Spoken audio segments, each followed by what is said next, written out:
Halo teman-teman semuanya, selamat datang di video selanjutnya dalam kategori MBTI. Nah, setelah kita selesai membahas tentang ego atau consciousness, unconsciousness, subconsciousness, dan superego, di video kali ini kita akan mulai membahas tentang 8 arketipe dari John Bowlby ya. Dan khususnya di video kali ini kita akan membahas tentang fungsi hero terlebih dahulu. Kita langsung saja bahas poin yang pertama di sini, yaitu fungsi hero dalam kepribadian kita. Jadi perlu kita ingat terlebih dahulu bahwa tugas seorang hero itu atau seorang pahlawan itu yakni menantang ego mereka sehingga mereka bisa mengubah diri mereka menjadi lebih kuat dari dirinya yang sebelumnya. Yang pertama di sini, setiap orang itu memiliki fungsi hero ya, yang mana hero ini merupakan puncak dari kepribadian kita masing-masing. Misalnya ENTJ A dengan ENTJ B memiliki kehidupan yang berbeda dan tantangan yang berbeda pula. Jadi kita berangkat dengan cerita hero-nya masing-masing. Kita memiliki narasi hidup masing-masing. Kemudian di sini juga fungsi ini disebut hero karena memiliki energi kepahlawanan, di mana sifatnya itu optimis, kuat, dan menjadi pusat ego kita. Jika kita ingin melihat talent yang terkuat dari diri kita, yaitu fungsi kognitif yang pertama. Jadi misalnya untuk ENFJ dengan fungsi kognitif dominannya FE, untuk INFP dan ISFP fungsi kognitif dominannya yaitu FI, dan tipe kepribadian yang lainnya. Jadi jika kita berbicara tentang perjalanan hero di dalam jiwa kita, maka fungsi dominan inilah yang menjadi pemimpin utama atau sebagai pahlawan di dalam diri kita. Dan hero ini tidak akan disebut sebagai pahlawan jika kita tidak meresikokan diri kita masuk ke shadow function ya,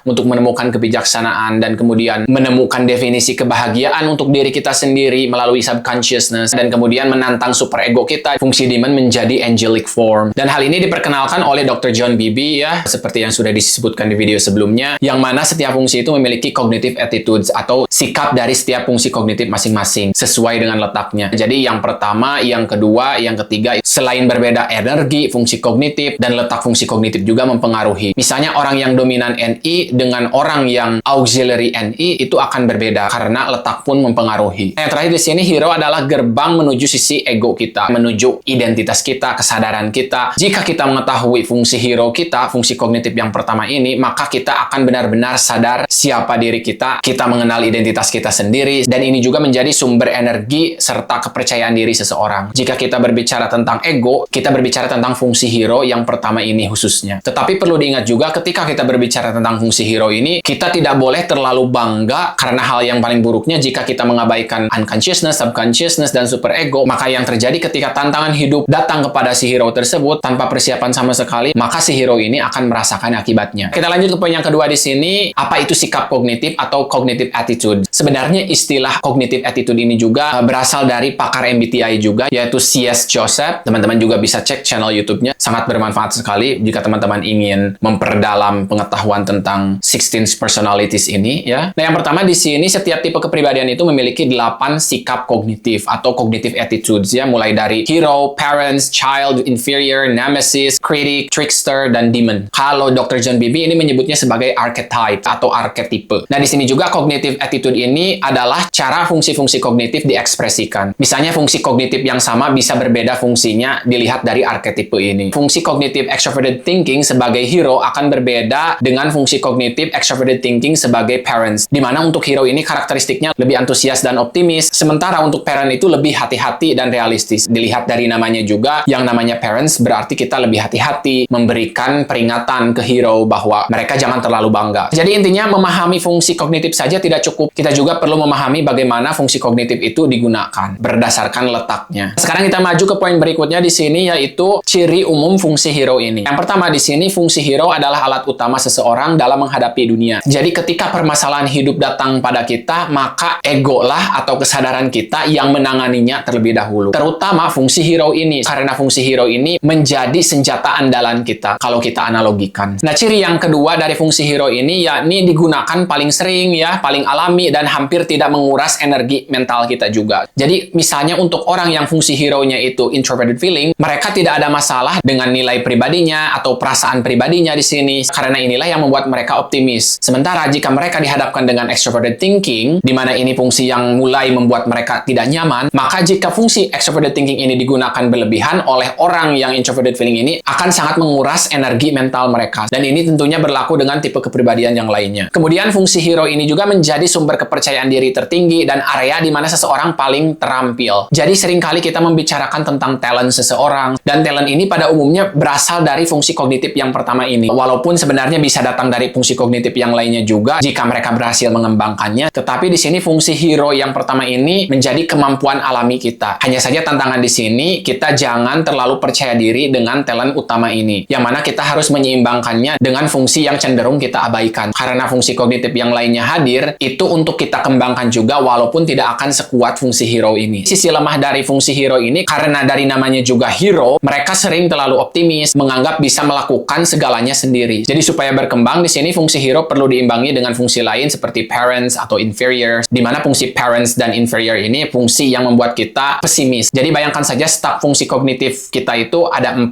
ya, dengan pola A, B, A, B, di mana A ini membuat kita optimis, B ini membuat kita pesimis. Kita lanjut lagi ke poin berikutnya di sini, yaitu hubungan hero dan inferior function. Yang pertama di sini fungsi hero itu selalu terhubung dengan fungsi inferior, di mana di sini seperti yang sudah kita bahas di video sebelumnya, jika dilihat dari cognitive axis-nya, kedua fungsi kognitif antara feeling dan thinking ini berlawanan. Misalnya untuk extroverted thinking lawannya itu introverted feeling. Kemudian untuk introverted thinking lawannya itu extroverted feeling. Jadi intinya di sini apa yang terjadi pada fungsi hero ini akan mempengaruhi fungsi inferior dan sebaliknya. Karena seperti yang bisa kita ketahui bahwa ketika kita berbicara tentang fungsi hero, pasti ada titik terlemah dari si pahlawan tersebut. Misalnya kita ambil satu contoh di sini, yaitu introverted sensing atau SI hero dari ISTJ dan ISFJ. Orang yang fungsi hero-nya itu introverted sensing, mereka terbiasa dengan rutinitas, kedisiplinan, yang mana kedisiplinan dan rutinitas itu terbentuk dari masa lalu mereka. Apa yang sudah bekerja dengan baik, mereka akan terus mengerjakan hal tersebut, dan itu membuat mereka nyaman. Dan di sini otomatis mereka memiliki extroverted intuition inferior atau NA inferior, yang mana mereka takut pada kemungkinan yang tak pasti. Karena mereka jika dihadapkan dengan peluang-peluang baru, itu membuat mereka tidak nyaman, karena seperti yang bisa kita pahami ketika kita berbicara tentang peluang, maka itu hal yang tak pasti. Dan orang yang fungsi hero-nya itu SI, mereka tidak akan terlalu nyaman. Jadi di sini jika orang lain tidak menjelaskan niatnya ya, orang dengan fungsi hero SI ini akan merasa tidak nyaman dan sulit percaya. Jadi itulah yang menjadi pertimbangan besar mereka. Mereka bisa menerima peluang-peluang yang ada di sekitar, tetapi harus menjanjikan. Tetapi jika kita amati, justru disinilah mereka dalam beberapa kondisi harus menggunakan intuisi mereka, yakni dalam hal ini extroverted intuition mereka, sehingga mereka bisa belajar lebih kreatif dan tidak terlalu bergantung pada rutinitas mereka. Jadi disinilah keseimbangan antara hero dan inferior itu menjadi kunci perkembangan mental yang sehat. Karena jika kita lihat dari polanya juga A, B,